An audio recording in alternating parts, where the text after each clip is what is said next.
Welcome to LuTube and this latest edition of importing a travel trailer from the USA. Is it worth it? So, in this video, I'm going to examine the process I recently went through, and it is now June of 2023, of importing a travel trailer from the United States. And first, I'll talk a little bit about my Canadian experience and whatnot. What I won't do is spend a lot of time talking about the travel trailer that I did purchase. I will show you a quick picture of it here. I bought a No Boundaries 19.2. This is the trailer we decided to buy, and I might make a video later on this particular travel trailer and why we chose to buy it. There are hundreds, literally hundreds of different travel trailers out there and different models within them.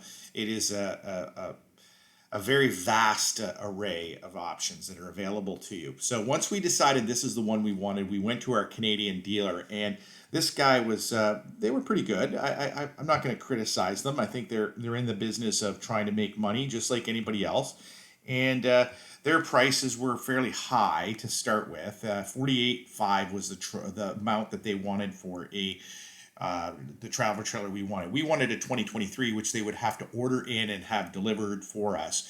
And fairly quickly, they came down to 46.5. And eventually, after negotiating with them hard and getting into the details, I did get them down all the way to 41.5. And what I've done here is I've just pretended if you paid the full price, asking price, you would have paid $6,305 in taxes. If you got the negotiated price, it's almost basically $900 less in tax.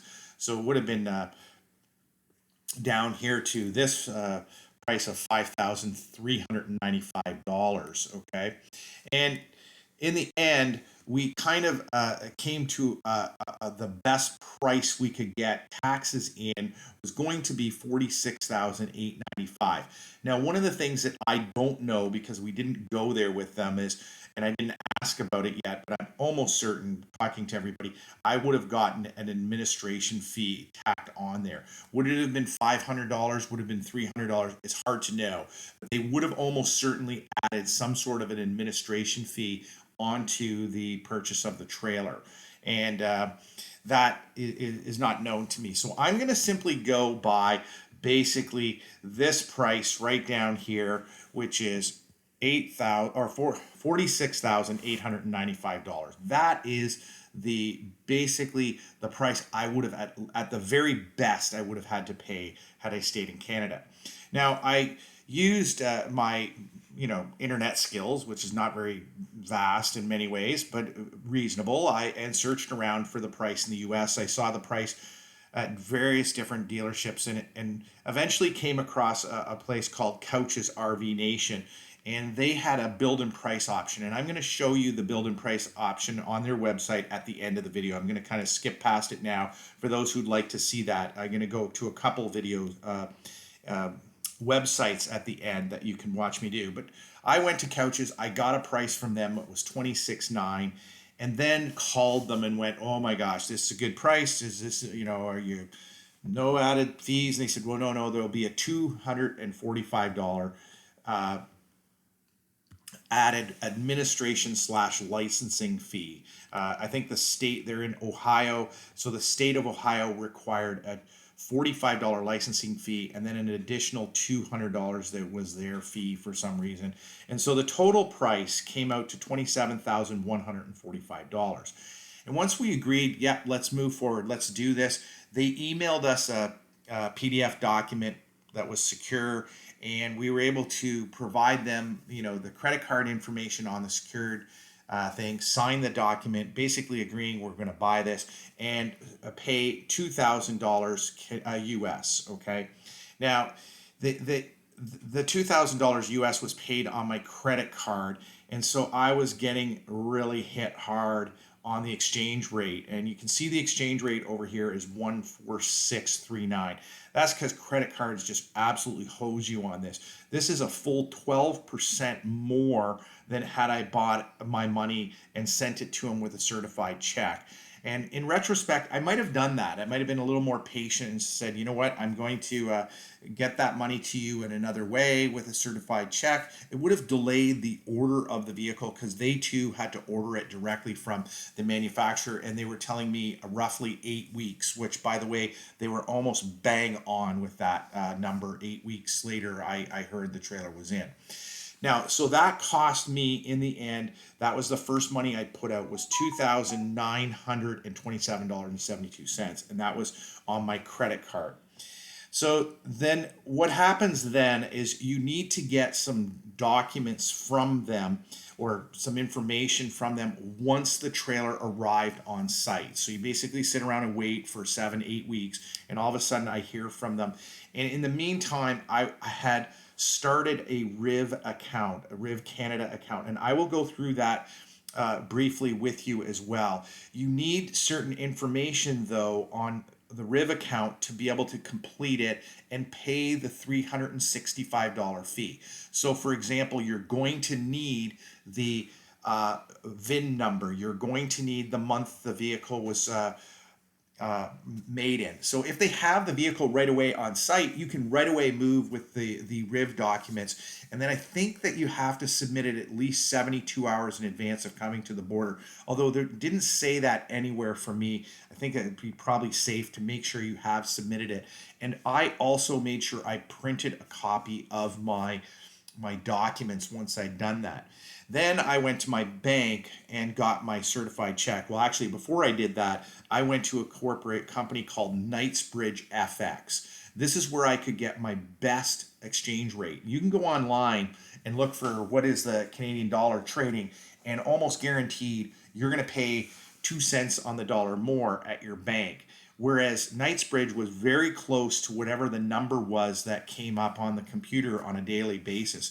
And you can call them once you set up your account. Takes a few days, again, 2 or 3 days to get it set up. In my case, I would do a bill payment to them. I set up them as a bill payee online, and I would pay them that way. And they tell you once you're ready to buy, they send you a contract, you sign it, you send a picture of the contract back. Then you send them the money. In my case, I was sending them $33,779.79. And then a few days later, this 25,000 right here showed up in my bank account. Okay. So that money ended up showing up in my bank account. And it was pretty simple process once it's done. And now I have the option to buy US money that way. Again, simply make a phone call, get the exchange rate, sign a quick contract that they email to you, take a picture, send it back, and all in one day. And then I send them the money a couple days later. The US money shows up in my US bank account. It's cheaper than the banks. I guess these guys don't have any brick and mortar. They don't have, this is what all they do is transfer money. And if you Google them and find reviews, you'll find Knightsbridge FX is pretty good. Might put a link to their webpage in the description below. So by the time everything was said and done, I had paid $36,707.79 plus this $365 RIV fee, and the RIV fee is paid in Canadian. Of course, this is Canadian dollars. This is what we're, as Canadians, most interested in. That's how we earn our money and what we're most interested in. Then I had to pay taxes, and this was kind of an interesting thing. You would have thought that I paid tax on the $36,707, but because we actually spent roughly 48 hours down in the States, went down, got there a day early, and came back another day later. We were actually not quite 48 hours, but the guy was really good. He deducted $1,600 off what he calculated the exchange rate to be, and it came out to only $35,359. So we saved tax on $1,600 essentially, which was kind of nice. I think if you had gone over and picked it up the very same day, that savings is not there. I'm not really sure how that all works. I wasn't expecting it, and so it was a nice little pleasant surprise. Just saved me essentially another $200 because that amount was also the amount that the PST was collected when I went to Service Ontario. Okay, being an Ontarian, I went to Service Ontario. If you live in another province, you'll go to that region. So I paid just the GST, 5% GST at the border with my credit card. This process was way simpler than I thought it was going to be. I literally told the guy at the shack at a guard booth, as you drive through, and you typically do, I am importing this trailer. He filled out a form that took him about 60 seconds or so to fill out. You waited patiently, he handed it to you, and I drove underneath the area. Guys told me exactly where to pull in. I pulled in, I stopped, went inside, I handed the paperwork to the guy, explained what I'm doing. He told me, have a seat, I'll call you when I'm ready. We sat down. Now, mind you, we were there early in the morning on a weekend, so it was pretty quiet. Nobody else was in there. We sat down. We were probably 5 minutes sitting down before he called me up. I signed a couple of papers. He gave me an invoice for the taxes. I went over to the cashier's booth, paid with my credit card. That took, another few minutes. Went back to talk to him. And I'm serious, like we might have been in and out if I had to put the stopwatch on it like in 15 to 18 minutes. It was that quick. And essentially, we were done at the border and we were across with our trailer. Now, we're not completely done. One of the RIV requirements is to get your vehicle and your trailer inspected. And so we had to go to a local Canadian Tire, and we actually tried to go the very same day on our ride home. We were going right by a Canadian Tire, called in advance and asked if we could come in. But when we got there, the guy could not find the documents he needed because they hadn't processed it, being a weekend that we went through. And so we had to wait until about Monday or Tuesday the next week before those documents came. And we got an email saying that those documents were now ready and we could pick that up. So I'll go through that, explain that when I look at the RIV website. Then we went to the local Canadian Tire, got the inspection done. Again, a very quick process, took maybe 10 or 15 minutes. With the trailer in the parking lot, the guy came out and did a quick inspection, checked everything off. He took a photocopy of it, gave me the original copy, and then registered it on the website. He said, "I'll do that, but if you want to go to Service Ontario right away, I'll just give you the paperwork right now. They won't have to look it up, which makes it go faster." And that's essentially exactly what I did. I went home, I parked my trailer. I then went with a trailer plate I had from a previous trailer I had owned up to Service Ontario. They gave me a little hassle with respect to no documentation showing the weight of the vehicle. So try to make sure you have the weight of the vehicle. I don't know, it seemed a little silly to me. The weight of the vehicle is right on the side of it, and I could show her a picture of it, but that wasn't good enough. I ended up having to call Couches and contacted them, and they emailed me a PDF with the length and weight and some of the other specs on the vehicle, which was fine, and it was on their letterhead, and they were good with that documentation. The other option was to take the vehicle to a weigh station, like a dump or somewhere where they can weigh the trailer. Fortunately, I didn't have to go through that hassle, which would have been a pain. And once they got all the Service Ontario got their stuff done, they then again taxed me on the same amount at $35,359 because they were using the paperwork from the federal taxes, and they charged me an additional 8%, which was $2,828.72. And so my total tax was $4,500, and I think the taxes before would have been $53. So you're saving like $700-800 right there in taxes because the price is cheaper. And then I estimated that my cost of going down to get it, everybody can be a little different, but we got a cheap hotel room for like $67 US, and my gas there and back, and price of gas a little cheaper in the States. It was a little obviously heavier on gas coming home, pulling the trailer. I said $500 US for a total of $730 Canadian, because I was just using my credit card while I was down there, so I'm getting hit at the higher exchange rate. Now, the reality is that was kind of part of the process and having fun and doing a trip. I included that in my grand total cost, but you could argue that that shouldn't be there, or might not be there, because that was part of a sort of a trip. We actually slept in the Walmart parking lot at Port Huron before we crossed over on the Blue Water Bridge. It was kind of fun. We pulled up there around 9:30, went into Walmart for an hour, came out at 10:30, having used their washroom, and not really wanting to dirty the trailer at this point, not having water on board and stuff. And we just enjoyed the evening in the parking lot. It was actually pretty good sleep. I think my wife did say she heard something in the middle of the night once. I didn't. I slept right through whatever it was. And yeah, it was all good. And in the end, you can see here that the or Canadian cost would have been 46,895. After importing, I paid 42,399.46, and that gave me a savings of $4,495.54. And if there's any administration fee at all, I probably would have saved myself $500 more, making it a $5,000 savings.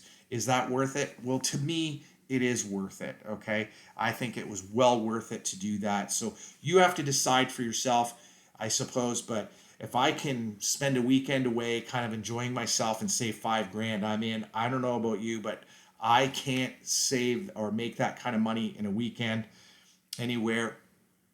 Probably take home pay for most people, that's at least a month's pay. And so to me, it was worth it. And in the end of the day, you're trying to save money. That's why you're doing this. Okay. I'm going to take you now, for those who are interested, in a couple of websites. First, I'll just take you quickly for a very brief moment, to Couch's RV Nation. And we'll go to Couch's, and then I'll come back to the Riv website. Okay. So Couch's RV Nation, if you just put it into the Google, it'll come up pretty quickly. It's a fairly popular website. They claim to be the #1 internet selling RV or travel trailer dealer in the country. And I think they're probably safe to say that the place is massive. They had like 10 bays on either side of the building behind the showroom. And they were only for prepping vehicles. That's all they did there, was prep them. And they do your tour there. While we were there, we met other people. They were selling 15 RVs the day we were there. And the girl told me they sell roughly 400 travel trailers a month. So, you do that. They're doing 15 a day. We were on a weekend and they were closing at noon, and we got there early in the morning. And yeah, if you think about that, that's a lot of travel trailers that they're pumping through in any given day of sales. So that's a lot. And you click on their travel trailer section right here, and it shows you all the brands they kind of carry: Forest River, Heartland, Cruiser RV, East to West, and Crossroads RV. And then over here, there's a section called Build and Price. And it seems to have disappeared on me. There we go.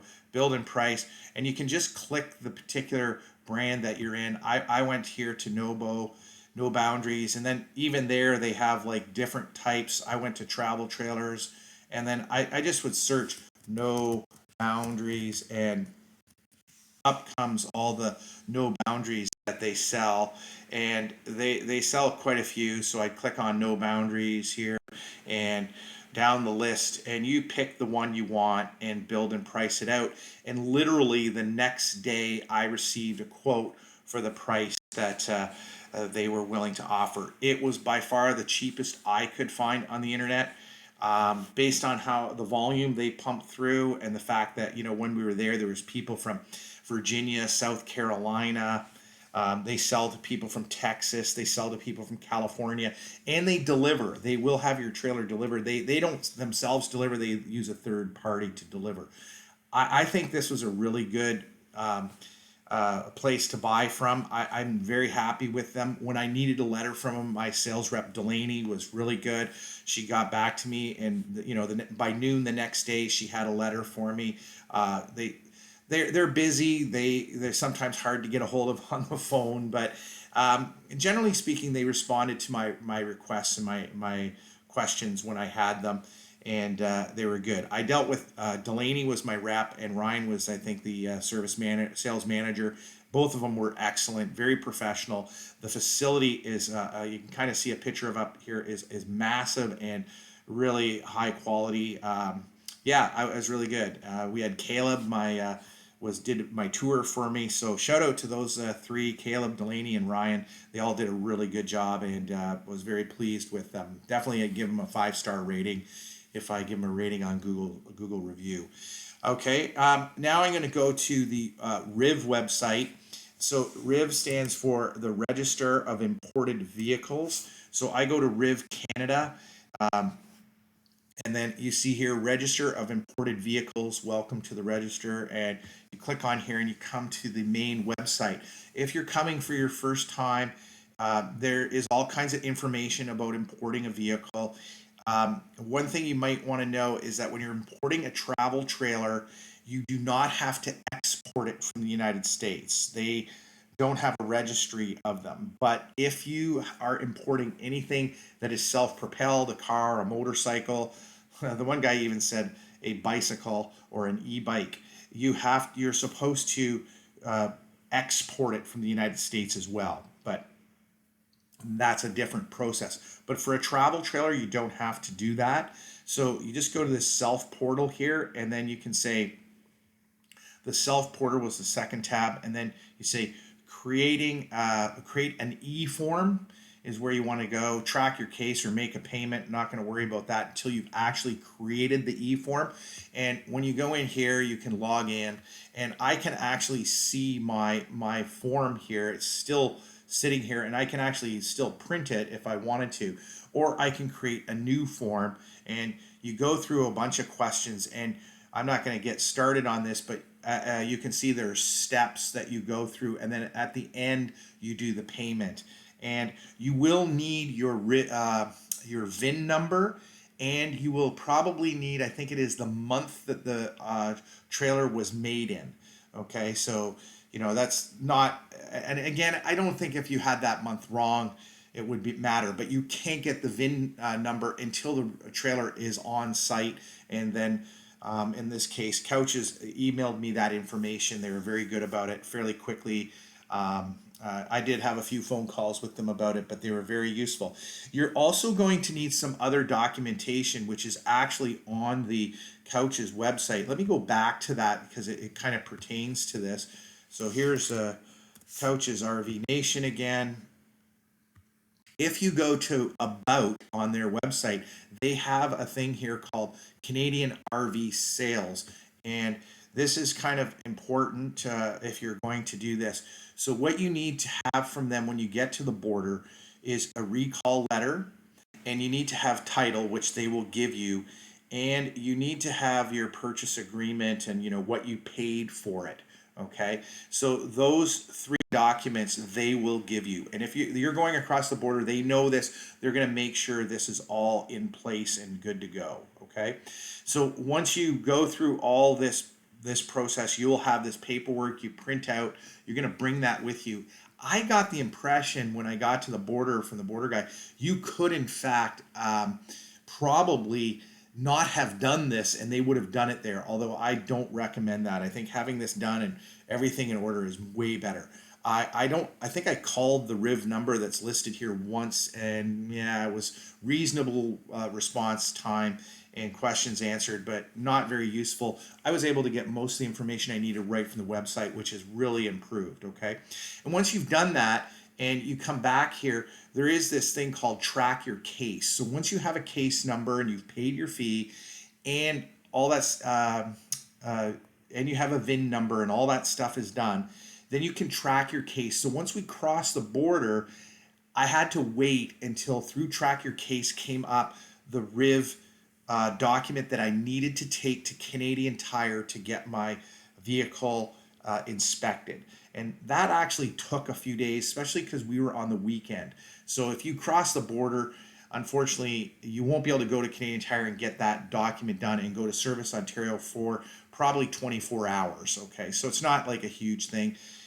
You're still perfectly legal pulling your trailer in, and you probably, well, you should be able to get with the purchase agreement that you sign with your dealer, you can get insurance on your trailer. That's how we did it anyway. We had to send them or get them a copy of our purchase agreement, which was a bit of a hassle because it had credit card numbers in it, and they didn't want to let it send through the internet. So we had to actually print a copy and bring it physically in, and then just cross off, black out the credit card information if they were going to scan it and send it around the office, which they did do. And then they were able to give me insurance. My insurance was roughly $500 a year Canadian to get this trailer insured. I think that's pretty reasonable, but maybe you can make a better deal. So all the information you need to import the vehicle is here. It's really not that difficult a process. It was a little bit nerve-wracking at first, but yeah, I found it reasonably good. And like it says here, I'm importing a vehicle for parts. No, a complete vehicle. Yeah, I'm. There it goes. So I just have to click on this, and then it says here, it gives some reading. I recommend you read through this stuff. Make sure you know what it is you need to do. And then you just go next and you follow your way through the process, okay? And it doesn't take long, and you're good to go. All right, so that's the Riv, and that was the Couch's RV Nation pages. I think those were the two things that I did the most. I'm trying to think if there was anything else that you might want to know, but put it in the comments if you want, and I'll try to respond to them and look at it and respond to them in the comments. But overall, the process was simpler than I thought it would be, and kind of feels good saving that kind of money, and so I thought it was worthwhile. I'll probably do a video on my travel trailer, and getting it started with the travel trailer is a lot to do. Once you get this, I'm kind of semi-new to this. I haven't been in the boating world, but how everything operated in my travel trailer, everything from the, just the heat and air conditioning, turning the fridge and stuff on, and those basic things, as well as like it has an inverter and how those things work, and water, and I did a lot of testing and whatnot, and how I set my things up, and just suggesting to you, it took me probably a day of fiddling around with it just to become familiar with it. I want to know how things set up and work before I go out and camp. I don't want to have to figure it out. I want to go out and enjoy myself at campground and not worry about it. I'm sure there'll still be some small things, but should be good. So that's it for LuTube now, and hope you enjoyed the video, and feel free to like and subscribe to my channel, and we'll go from there. More RV videos coming.